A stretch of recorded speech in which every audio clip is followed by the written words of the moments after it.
आइए स्टूडेंट, तृतीय क्लासेज में आपका स्वागत है। हम पिछली वीडियो में समास पढ़े थे और समास में अव्ययी भाव समास पढ़ेंगे और आज हम पढ़ेंगे द्वंद्व समास। तो द्वंद्व समास पढ़ेंगे। हिंदी है आपका, देखिए हिंदी को एकदम मस्ती के साथ पढ़ना है। और देखिए कहा गया है कि जिसकी मस्ती जिंदा है उसकी हस्ती जिंदा है, और नहीं तो समझ लीजिए कोई इंसान ज़बरदस्ती जिंदा है। तो इसलिए हम हिंदी को एकदम मस्ती के साथ पढ़ेंगे।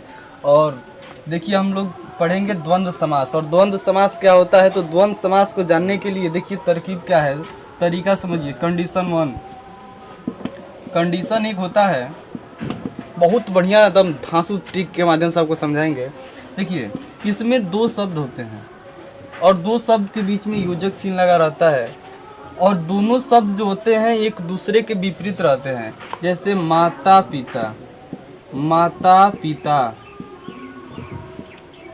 पाप पुण्य, पाप पुण्य, आय व्यय, आय व्यय।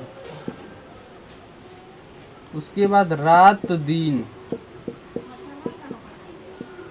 ये कंडीशन एक होता है द्वंद्व समास का। एक बार और समझिए, इसमें दो शब्द आते हैं, दोनों के बीच में योजक चिन्ह रहता है और दोनों शब्द एक दूसरे के विपरीत आते हैं। अब देखिए इसमें कंडीशन 2 भी होता है। कंडीशन 2, देखिए कंडीशन 2 जानने से पहले एक बात थोड़ा ध्यान दीजिएगा। देखिए मस्ती में कहा गया है, एक बार देखिए, एक बार की कहानी है। ट्रेन में दाढ़ी बढ़ाकर एक आदमी राम रहीम और आसाराम बाबू जैसे दाढ़ी बढ़ाकर बैठा था ट्रेन में, और टीटी टिकट चेक कर रहा था। और जब टिकट चेक कर रहा था तो उससे जब टिकट मांगने आया, बोला कि टिकट दिखाइए, तो हरे राम कर रहा था।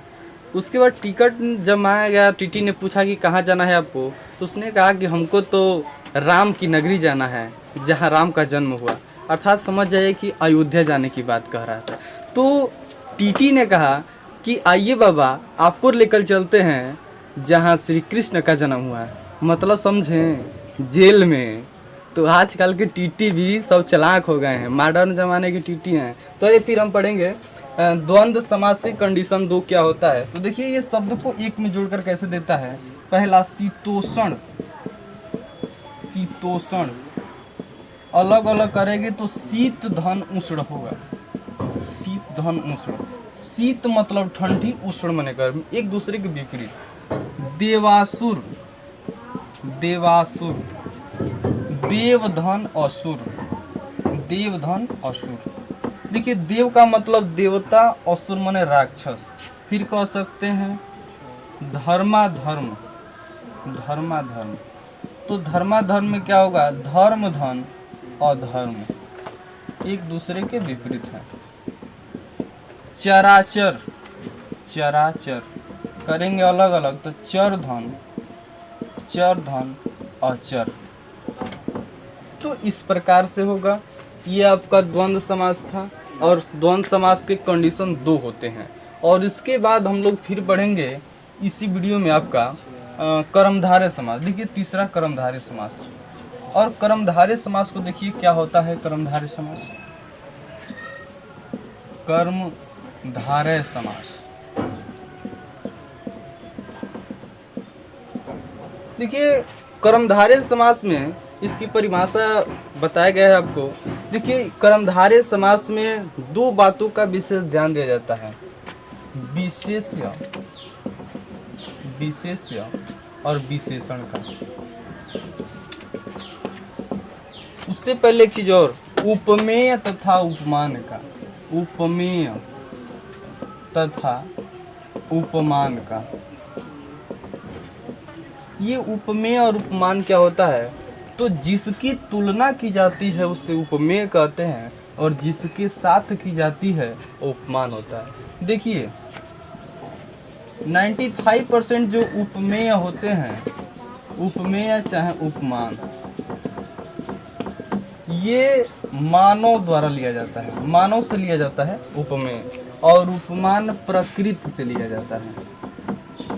जैसे समझने के लिए उदाहरण समझिएगा, इसका उदाहरण समझिए कर्मधारय समास का।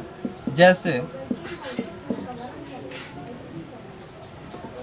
कमल नयन, कमल नयन। इसमें देखिए कमल और नयन, ये जो नयन है यह उपमेय है। कैसे? क्योंकि यह मानव में पाया जाता है, तो जो मानव में होगा उपमेय होगा, उपमेय।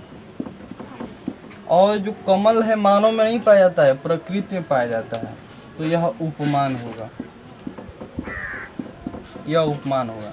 जो उपमेय होता है यही विशेष्य होता है, और जो उपमान होता है यही विशेषण होता है।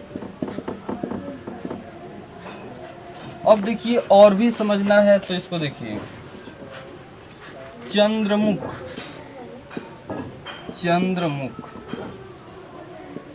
चंद्र मतलब चंद्रमा, मुख मतलब मुंह, मुंह मनुष्यों में पाया जाता है, तो यह उपमेय होगा।